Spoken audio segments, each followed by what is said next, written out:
প্রাকৃতিক সম্পদে ভরপুর, নৈসর্গিক অপরূপ দৃশ্যাবলিতে প্রকৃতি যেন নিজ হাতেই সুনামগঞ্জকে সাজিয়েছে। বাংলার রূপ যে এত মনোমুগ্ধকর তা সুনামগঞ্জকে না দেখলে অজানায় রয়ে যাবে। চলুন জেনে নেওয়া যাক সুনামগঞ্জের কয়েকটি পর্যটন কেন্দ্র সম্পর্কে। বারেকটিলা। বারেকটিলাকে অনেকেই বাংলার আইফেল টাওয়ার বলেন, তবে স্থানীয়দের কাছে বারিক্কা টিলা নামে পরিচিত। মূলত বারেকটিলা প্রাকৃতিক সৌন্দর্যের এক লুকানো রত্ন। বারেকটিলা দেখতে অত্যন্ত মনোরম এবং প্রাকৃতিক সৌন্দর্যে ভরপুর। এখানে সবুজে ঘেরা পাহাড় ও টিলা দেখা যায়, যা পর্যটকদের মুগ্ধ করে।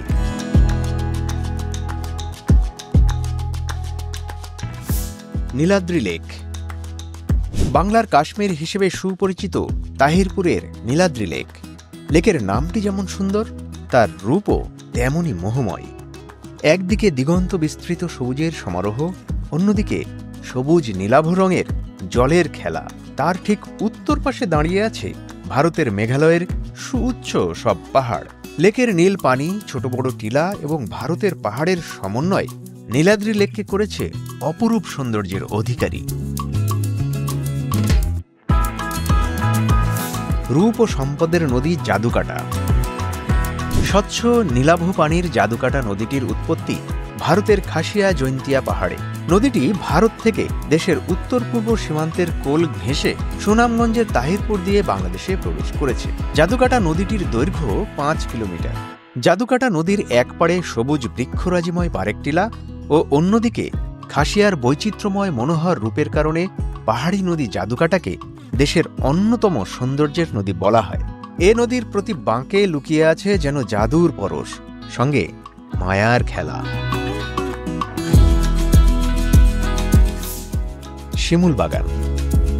হাওর অধ্যুষিত সুনামগঞ্জ জেলায় রয়েছে দেশের সবচেয়ে বড় শিমুল বাগান। বর্ষায় ঘন সবুজ সাজানো গোছানো বাগান, আর বসন্তকালে শিমুল ফুলের রূপের আগুন। সেই আগুন পুড়িয়েছে লাখো প্রকৃতিপ্রেমীর মন।